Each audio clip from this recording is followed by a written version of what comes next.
Hello friends, কেমন আছো সবাই? চলে এসেছি তোমাদের সঙ্গে শেয়ার করতে আজকে একটা নতুন রেসিপি। হ্যাঁ, তোমরা কি বিনস খেতে খেতে অধৈর্য হয়ে গেছো? সেই একই রান্না, একই রেসিপি? তাহলে চলো, আজকে আমি তোমাদের শেখাবো কীভাবে একটা নতুন রেসিপি তৈরি করবে তোমরা এই সামান্য বিনস দিয়ে। দেখো, আমি এখানে নিয়েছি কিছু রসুন। রসুনটা তোমরা অবশ্যই এতে বেশি দেবে।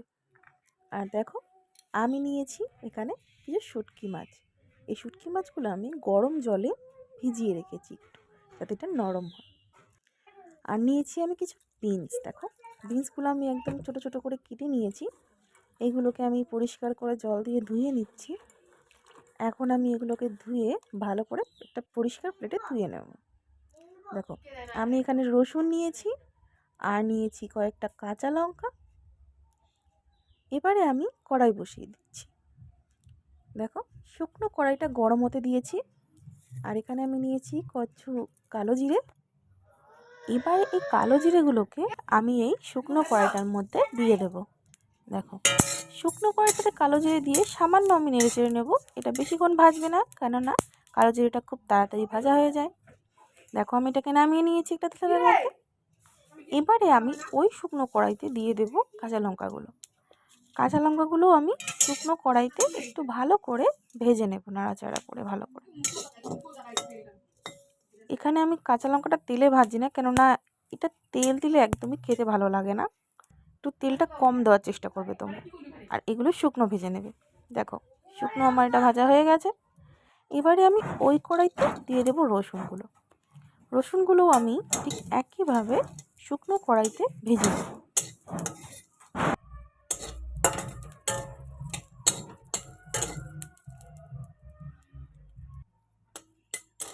যখন রসুনগুলো একটু লাল হয়ে যাবে তখন এটাকে আমি নামিয়ে নেব। এটাকে আমি নামিয়ে নিয়েছি। আর দেখো, এটা একটু নরম নরম হয়েছে ভাজার জন্য। আর এদিকে আমি শুটকি মাছটাকেও ধুয়ে নিয়েছি। তোমরা চাইলে শুটকি মাছটা নাও দিতে পারো। ওই শুকনো কড়াইটাতে আমি দিয়ে দিচ্ছি এখন তেল। তেলটা গরম হলে শুটকি মাছগুলোকে দিয়ে দেবো। শুটকি মাছগুলো দিয়ে আমি একটু ভালো করে এটাকে নাড়াচাড়া করে নেব।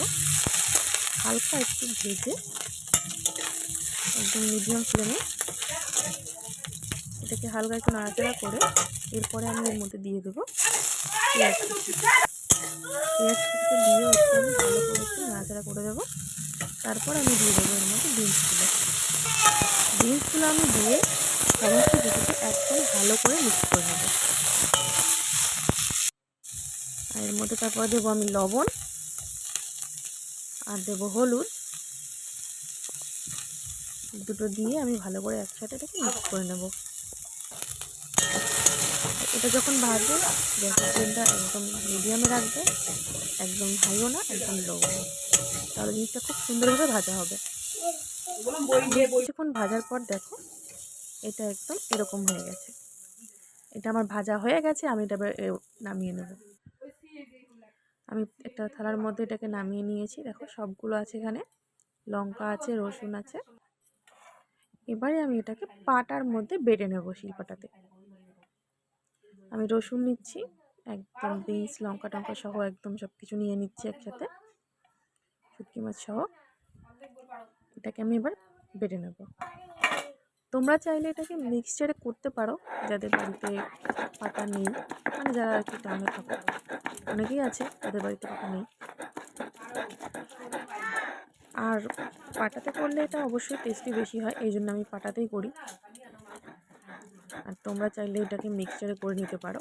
যদি মিক্সচারে করো একবারে সবটা দেবে, কিন্তু এটাতে জল দেবে না, জল ছাড়া ভালো করে মিক্সচার করে নেবে। পাটাতে বাটলে এটা ভালো করে মিহি করে বেটে নেবে একদম, যাতে কোনো গোটা গোটা দানা থাকে না। দেখো, এটা কি সুন্দরভাবে বেটে নিয়েছি আমি। এবার এটাকে আমি একটা প্লেটের মধ্যে নামিয়ে নেব। দেখো, আমি প্লেটের মধ্যে নামিয়ে নিয়ে চলে এসেছি। দেখো বন্ধুরা, কি সুন্দর দেখতে লাগছে এটাকে। আর এটা দিয়ে তোমাদের ভাত খেতে ভীষণই ভালো লাগবে। তোমরা এটা বাড়িতে বানিয়ে অবশ্যই খেও, আর আমাকে কমেন্টে অবশ্যই জানিও যে তোমাদের এটা খেতে কেমন লেগেছে।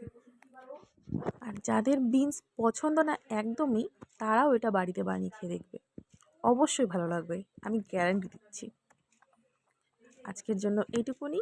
আবার আরেকদিন দেখা হবে একটি নতুন রেসিপি নিয়ে। ভালো থেকো, সুস্থ থেকো সবাই। Tata, bye bye.